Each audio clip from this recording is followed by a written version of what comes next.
On a tous déjà entendu quelqu'un dire en rangeant son bureau au millimètre près: «Oh, je suis un peu toc, moi». Mais qu'est-ce qui se cache vraiment derrière ces trois lettres? Aujourd'hui, on va bien au-delà du cliché pour essayer de comprendre la réalité, souvent très difficile, du trouble obsessionnel compulsif. Alors on va commencer par l'idée la plus répandue. Quand on pense TOC, on imagine direct cette personne qui adore quand tout est parfaitement aligné. Est-ce que c'est juste ça? En fait, non. On est à des années-lumière d'une simple manie de l'organisation. C'est une simplification qui cache une vraie lutte intérieure que beaucoup de gens ne voient même pas. Pour vraiment comprendre, il faut commencer par déconstruire cette image. Allez, dans cette première partie, on va séparer le mythe de la réalité clinique pour voir ce qu'est vraiment le TOC. Pour saisir l'ampleur du TOC, il faut faire un petit retour en arrière. Freud parlait de névrose. Le mot peut sembler un peu vieillot, mais il décrit au fond une souffrance psychologique très intense qui naît d'un conflit intérieur. C'est un peu comme une bataille constante dans son propre esprit. Et le TOC, c'est l'une des formes que peut prendre cette bataille. Ce n'est pas une simple habitude, c'est un trouble qui pèse lourd, très lourd sur le moral. Et c'est là qu'il y a une distinction super importante à faire.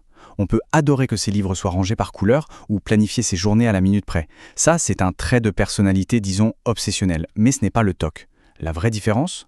Le TOC, c'est une maladie. C'est une lutte épuisante, pleine d'anxiété, contre des pensées et des gestes qu'on ne contrôle absolument pas. Alors, au cœur de cette lutte, il y a un premier élément clé, l'obsession. Mais qu'est-ce que ça veut dire au juste? Une obsession, ce n'est pas juste s'inquiéter pour un examen, non. C'est une pensée ou une image qui s'incruste dans l'esprit sans y avoir été invitée. Elle revient encore et encore. Et le pire dans tout ça, c'est que la personne sait pertinemment que c'est absurde, mais impossible de la chasser. Imaginez avoir une alarme qui sonne non-stop dans votre tête pour un danger qui n'existe pas. Cette conscience de l'irrationalité rend la chose encore plus angoissante. Mais l'obsession, ce n'est que la première moitié de l'histoire. Pour tenter de calmer cette alarme intérieure, une autre force entre en jeu, la compulsion. Et c'est là que le piège se referme. Voilà la mécanique, souvent implacable, du TOC. Tout commence avec cette pensée intrusive, l'obsession. Ça déclenche une anxiété qui monte, jusqu'à devenir insupportable, presque une panique. Pour éteindre cet incendie intérieur, la personne se sent obligée de faire un rituel, c'est la compulsion. Se laver les mains, vérifier 10 fois la porte, compter. Et sur le moment, ça marche, l'angoisse baisse. Mais ce soulagement, c'est un piège, car il ne fait que renforcer le lien entre l'obsession et le rituel, et il prépare le terrain pour la prochaine crise. Et le résultat de ce cycle qui se répète sans fin, c'est un épuisement total. Imaginez mener cette bataille intérieure des dizaines, parfois des centaines de fois par jour. C'est une lutte de tous les instants qui vide littéralement une personne de son énergie, mentale et physique, et qui la laisse complètement à bout. Mais alors, une question se pose. Comment un tel cycle peut bien commencer ? D'où vient ce trouble? La science n'a pas une seule réponse, mais plutôt plusieurs pistes assez fascinantes à explorer. Historiquement, les premières théories, celles de la psychanalyse par exemple, suggéraient que le TOC pourrait venir de conflits très anciens liés à la petite enfance. L'idée, c'était qu'une difficulté pendant l'apprentissage du contrôle et de la propreté pouvait laisser une trace durable.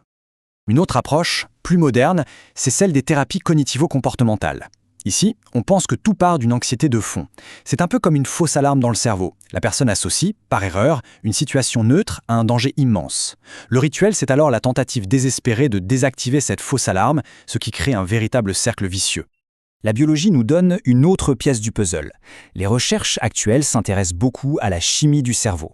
On pense qu'un déséquilibre de certains messagers chimiques, comme la sérotonine, qui aide à réguler l'humeur, ou la dopamine, qui est liée à la motivation, pourrait jouer un rôle vraiment crucial dans le déclenchement du TOC. Et au-delà de la chimie, l'imagerie cérébrale montre aussi des choses intéressantes. Certaines études suggèrent qu'une zone bien précise du cerveau, la région frontale, notre centre de commandement en quelque sorte, pourrait fonctionner un peu différemment. Ça pourrait rendre les personnes atteintes de TOC plus vulnérables à ces pensées qui tournent en boucle. Mais au-delà de la science et des théories, qu'est-ce que ça veut dire de vivre avec un TOC au quotidien? C'est souvent une lutte invisible, une lutte menée en silence. Oui, le TOC est une maladie qui se vit très souvent en secret. Pourquoi? Parce que la personne est parfaitement consciente que ses pensées et ses rituels sont irrationnels.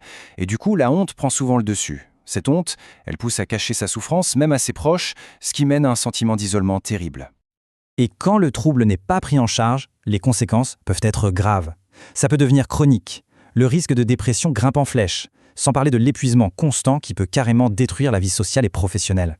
C'est bien la preuve que le TOC n'a absolument rien d'un simple tic ou d'une petite manie. On arrive à la fin de notre exploration.